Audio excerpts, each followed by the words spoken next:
নমস্কাৰ ছাত্ৰ-ছাত্ৰীসকল, মই তুলিকা শৰ্মা তোমালোক আটাইকে গণিতৰ এই কক্ষাৰ ক্লাছলৈ স্বাগতম জনাইছো। আজি আমি তোমালোকৰ পাঠ্যপুথিৰ অষ্টম অধ্যায় অংকন পাঠটিৰ আন এটি অংক আৰম্ভ কৰিবলৈ ওলাইছো। এই অংকটিত কি আছে আমি চাওঁ আহা। ইয়াতে তোমালোকৰ পাঠ্যপুথিৰ অংকন কৰো আহাত কি কৰিব দিছে আমি এতিয়া কৰো আহা। ইয়াতে কৈছে এটা আয়ত অংকন কৰা যাৰ এডাল কৰ্ণই বিপৰীত কোণবোৰক তলত দিয়া কোণত বিভক্ত কৰে আৰু ইয়াতে দিছে 20 ডিগ্ৰী আৰু 70 ডিগ্ৰী। গতিকে এনেকুৱা ধৰণৰ আমি অংকন ইয়াৰ আগৰ অংশটোত কৰি আহিছো। তাত উদাহৰণ 1 আৰু 2 আছিলে, তাত আমি এনেকুৱা ধৰণৰ অংকন কৰিছো। তোমালোকৰ নিশ্চয় মনত আছে। এটা কেনেকৈ কৰিছিলো আমি এতিয়া কৰো আহা। প্ৰথমতে আমি এডাল ৰেখাখণ্ড আঁকি লৈছো। তাক আমি A আৰু B বিন্দুৰ নাম দি লৈছো। এইবাৰ আমি কোণমান যন্ত্ৰপাত আনি লম। আমি কোণমান যন্ত্ৰপাত আনি লৈছো। তাক আমি এই বিন্দুটোত মিলাই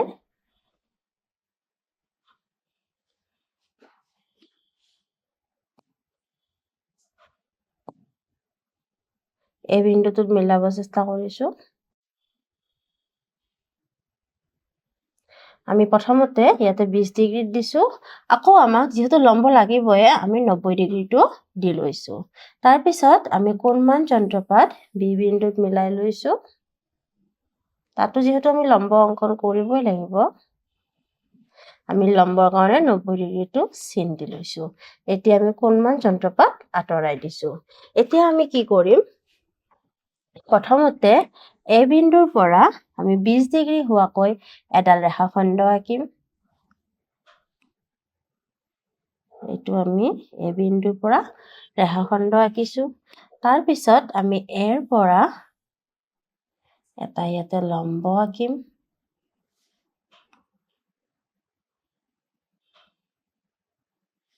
তাৰ পিছত আমি B বিন্দুৰ পৰা এটা লম্ব আঁকিম।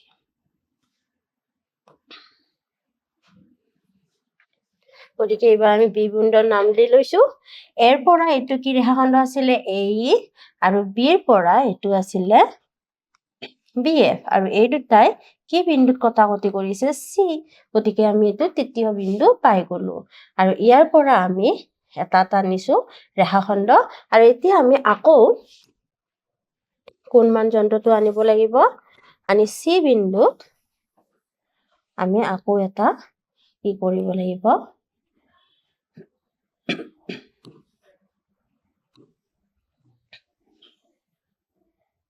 90 ডিগ্ৰীৰ এটা আমি অংকন কৰিব লাগিব।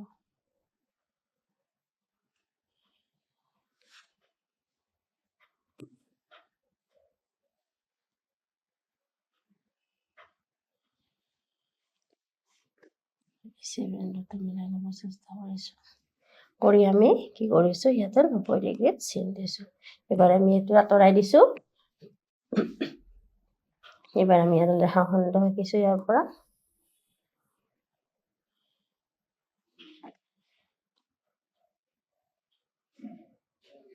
গতিকে এইটোক আমি কি নাম দিম, D নাম দিম। তোমালোকৰ নিশ্চয় মনত আছে এইটো 20 ডিগ্ৰী আছিলে। গতিকে এইটো যদি আমি কোণমান যন্ত্ৰৰে জোখো আমি গম পাম যে এইটো যদি 20 ডিগ্ৰী হয় এইটো কিমান হ'ব, 70 ডিগ্ৰী হ'ব। এতিয়া আমি কেনেকৈ কৰিলো তাৰ কাৰণে আমি স্তৰবোৰ এনেকৈ লিখি ল'ব পাৰো যে যিকোনো দৈৰ্ঘ্যৰ এডাল ৰেখা AB অংকন কৰা হ'ল। A আৰু B বিন্দু দুটা অংকন কৰিবলগীয়া আয়তটোৰ প্ৰথম আৰু দ্বিতীয় শীৰ্ষবিন্দু হ'ব।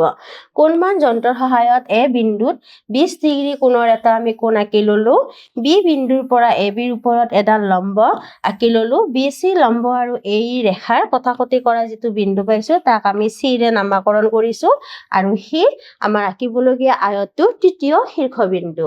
এতিয়া আমি আয়তটোৰ চতুৰ্থ শীৰ্ষবিন্দুটো চিহ্নিত কৰিবৰ বাবে কি কৰিছো, A বিন্দুৰ পৰা AB লম্ব হোৱাকৈ এডাল ৰেখা AF অংকন কৰিছো আৰু আৰু C বিন্দুৰ পৰা BC লম্ব হোৱাকৈ এডাল ৰেখা আমি অংকন কৰিছো আৰু এই ৰেখাডাল আৰু AF ৰেখাডালক D বিন্দুত কি কৰিছে কাটিছে আৰু এই বিন্দুটোৱে হ'ল আয়তটোৰ চতুৰ্থ শীৰ্ষবিন্দু এনেদৰে আমি ABCD আয়তটো অংকন কৰিব পাৰিলো এতিয়া যদি আমি CAD কোনটো কোণমান যন্ত্ৰৰ সহায়ত জুখি চাওঁ তেতিয়াহ'লে আমি কিমান ডিগ্ৰী কোণ পাম 70 ডিগ্ৰী কোণ পাম গতিকে আমাৰ আঁকিবলগীয়া আয়তটো আঁকা হৈ গ'ল ইয়াৰ পিছত আমাক কি কৰিব দিছে 30 ডিগ্ৰী আৰু 60 ডিগ্ৰী আঁকিব দিছে তাৰ কাৰণে আমি আগৰ দৰে আমি প্ৰথমতে কি কৰিব লাগিব যিকোনো জোখৰ আমি এডাল ৰেখাখণ্ড অংকন কৰিম তাৰ পিছত আমি কোণমান যন্ত্ৰটো আনিব লাগিব কোণমান যন্ত্ৰটো আমি ইয়াতে মিলাই লম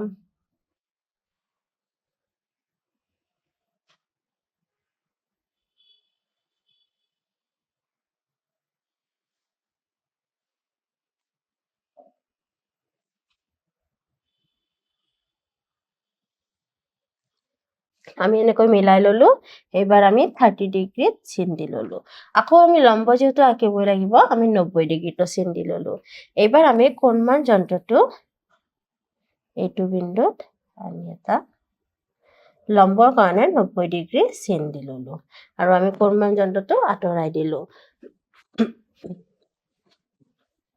এতিয়া আমি প্ৰথমতে এইটো আমি পালো 30 ডিগ্ৰী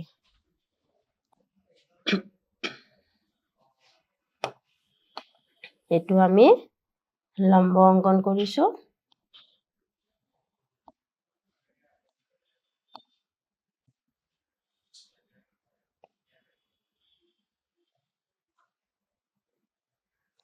তাৰপিছত আমি ইয়াতে এটা লম্ব অংকন কৰিছো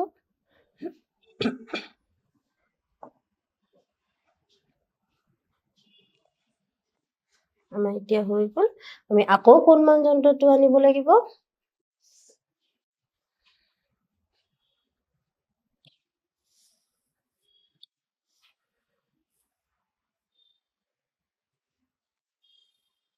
তাৰ কাৰণে আমি এইটো বিন্দুত মিলাই ল'ব লাগিব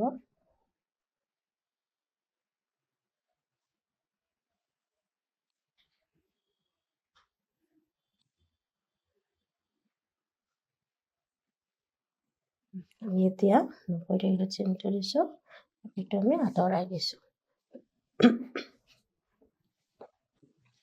এতিয়া আমি আকৌ এডাল লম্ব অংকন কৰিম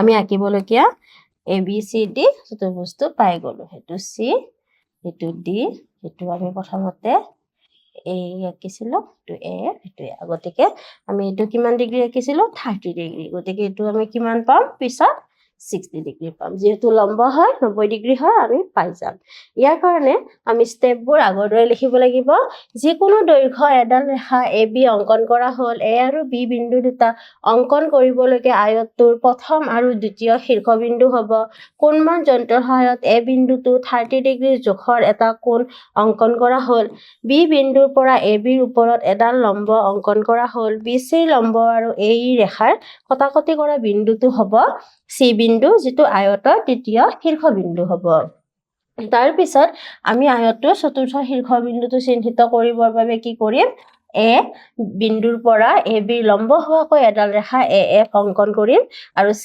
বিন্দুৰ পৰা BC লম্ব হোৱাকৈ এডাল ৰেখা আমি অংকন কৰিম আৰু এই ৰেখাডাল AF ৰেখা D বিন্দুত কাটিব আৰু এই বিন্দুটোৱে হ'ব আয়তৰ চতুৰ্থ শীৰ্ষবিন্দু এনেদৰে আমি আঁকিবলগীয়া ABCD আয়তটো অংকন কৰিম এতিয়া যদি আমি কোণ CAD টো কোণমান যন্ত্ৰৰ সহায়ত জুখি চাওঁ তেতিয়াহ'লে আমি কিমান ডিগ্ৰী পাম 60 ডিগ্ৰী পাম গতিকে আমি এনেকৈ কৰিব পাৰো দুটা প্ৰদত্ত বিন্দুৰ সমান দূৰত্বত থকা এটা বিন্দু আমি কেনেকৈ কৰোঁ ইয়াতে এটা চিত্ৰ দিছে দেখিছানে আৰু ইয়াতে ৰকেটখনৰ বিভিন্ন বাহু দৈৰ্ঘ্য কাষৰ ছবিখনত দেখুওৱা হৈছে তলত দিয়া পদ্ধতি অনুসৰি আমি এই ৰকেটখন অংকন কৰিব চেষ্টা কৰোঁ আহা কি পদ্ধতি দিছে এতিয়া আমি চাওঁ প্ৰথম স্তৰত কি কৈছে এইটো এটা আয়ত আৰু ইয়াৰ দৈৰ্ঘ্য 6 সেন্টিমিটাৰ আৰু 4 সেন্টিমিটাৰ এই আয়তটো আমি আগতে যি পদ্ধতিৰে অংকন কৰি আহিছো সেইবোৰ পদ্ধতিৰে আমি অংকন কৰি ল'ব পাৰোঁ বি বিন্দুক কেন্দ্ৰ হিচাপে লৈ আমি 4 সেন্টিমিটাৰ ব্যাসাৰ্ধৰ এটা বৃত্ত এনেকৈ অংকন কৰিলো আৰু বৃত্ত কিহেৰে অংকন কৰি তোমালোকে জানা নহয় আমি কম্পাস ব্যৱহাৰ কৰিব লাগিব ইয়াৰ প্ৰথম পদ্ধতিটো কোৱা হৈছে যে সি বিন্দুক কেন্দ্ৰ হিচাপে লৈ 4 সেন্টিমিটাৰ ব্যাসাৰ্ধৰ আন এটা বৃত্তও আমি এনেকৈ অংকন কৰিব পাৰোঁ আকৌ পদ্ধতিটোত কোৱা হৈছে যে সম্পূৰ্ণ বৃত্তটো অংকন নকৰি আমি এনেকৈ দুটা বৃত্ত চাপো অংকন কৰিব পাৰোঁ ইয়াতে হেতু কথাই কৈছে সম্পূৰ্ণ বৃত্তটো অংকন কৰাৰ পৰিৱৰ্তে আমি এটা বৃত্তৰ চাপো অংকন কৰিব পাৰোঁ এই বৃত্তৰ চাপবোৰ 4 সেন্টিমিটাৰ ব্যাসাৰ্ধৰ আৰু বি আৰু সি বিন্দুক কেন্দ্ৰ কৰি অংকন কৰা হ'ব লাগিব তেতিয়াহে আমি ইয়াৰে জোখটো হেনেকৈয়ে পাম স্তৰ ফৰত কি দিছে এতিয়া আমি ডি বিন্দু কেন্দ্ৰ কৰি 3 সেন্টিমিটাৰ ব্যাসাৰ্ধৰ এটা বৃত্ত অংকন কৰিম আকৌ ই বিন্দু কেন্দ্ৰ কৰিও 3 সেন্টিমিটাৰ ব্যাসাৰ্ধৰ আন এটা বৃত্ত অংকন কৰিম বা আমি বৃত্ত চাপো অংকন কৰিব পাৰোঁ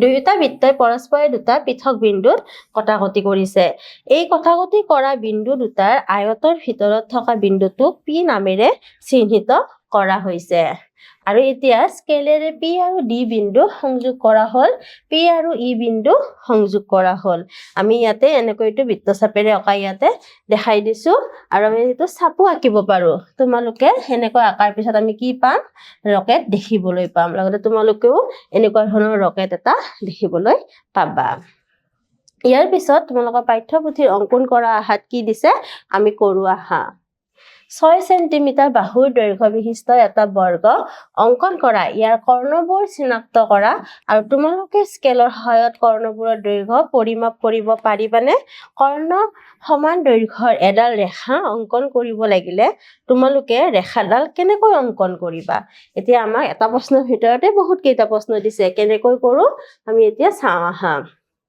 6 সেন্টিমিটাৰ দৈৰ্ঘ্যৰ এডাল ৰেখাখণ্ড AB প্ৰথমতে অংকন কৰি লম তাত A আৰু B বিন্দু দুটা বৰ্গটোৰ প্ৰথম আৰু দ্বিতীয় শীৰ্ষবিন্দু হ'ব B বিন্দুৰ পৰা AB লম্ব হোৱাকৈ এডাল ৰেখা L1 অংকন কৰা হ'ব L1 ৰেখাডালৰ ওপৰত আমি আঁকিবলগীয়া বৰ্গটোৰ তৃতীয় শীৰ্ষবিন্দু C টো পাম তাৰ পিছত কম্পাসৰ জোঙা মূৰটো AB ৰেখাখণ্ডৰ A বিন্দুৰ ওপৰত ৰাখি পেন্সিলেৰে L1 ৰেখাডালৰ ওপৰত 6 সেন্টিমিটাৰ দৈৰ্ঘ্যৰ এটা বৃত্তৰ চাপ অংকন কৰা হ'ব আৰু বৃত্তৰ চাপটোৱে L1 ৰেখাক C বিন্দুত কাটিব আৰু এই C বিন্দুটো হ'ল আঁকিবলগীয়া বৰ্গটোৰ তৃতীয় শীৰ্ষবিন্দু তাৰ পিছত A বিন্দুৰ পৰা AB লম্ব হোৱাকৈ 6 সেন্টিমিটাৰ দৈৰ্ঘ্যৰ এডাল ৰেখা আমি L3 অংকন কৰিম তাৰ পিছত C বিন্দুৰ পৰা BC লম্ব হোৱাকৈ আন এডাল 6 সেন্টিমিটাৰ দৈৰ্ঘ্যৰ ৰেখা L4 অংকন কৰি লম L3 আৰু L4 ৰেখা দুডালে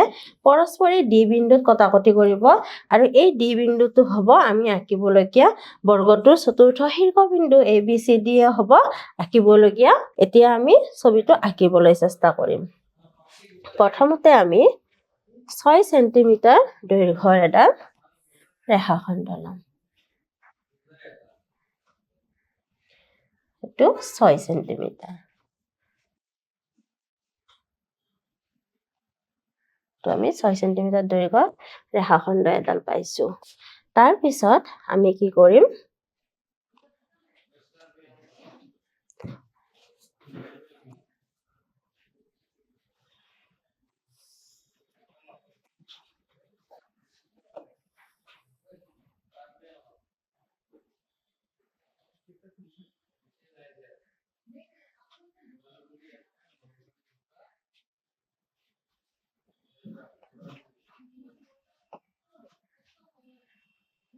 ইয়াতে আমি লম্বমান 90 ডিগ্ৰী দিলো আকৌ আমি ইয়াতে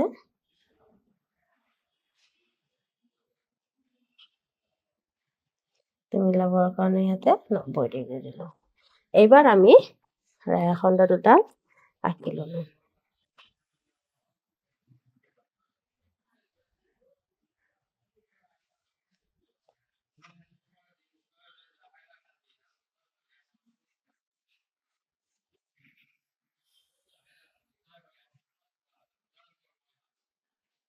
ইয়াতে আমি এনেকৈ আঁকি ল'লো। তাৰপিছত আমি কম্পাছ ব্যৱহাৰ কৰি প্ৰথমতে আমি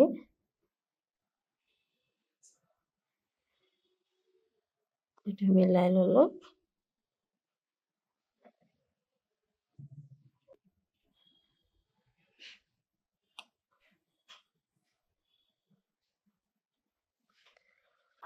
তাত আমি এনেকৈ বৃত্তচাপটো আঁকি ল'লো। তো আকৌ আমি লৈ গৈ আমি এইটো বিন্দুত মিলাই দিলোঁ। এতিয়া আমি এইটো বৃত্তচাপটো আঁকি ল'লো। এইটো আমি 6 চেণ্টিমিটাৰ পাই গ'লো। এতিয়া আমি আঁতৰাই দিলোঁ। এতিয়া আমি এইটোৰ পৰা এইটো লৈ আঁকিলোঁ আৰু আমি এইটো 6 চেণ্টিমিটাৰ পালোঁ। গতিকে আমি দেখিলোঁ যে এইটো আমি বৰ্গ পালোঁ।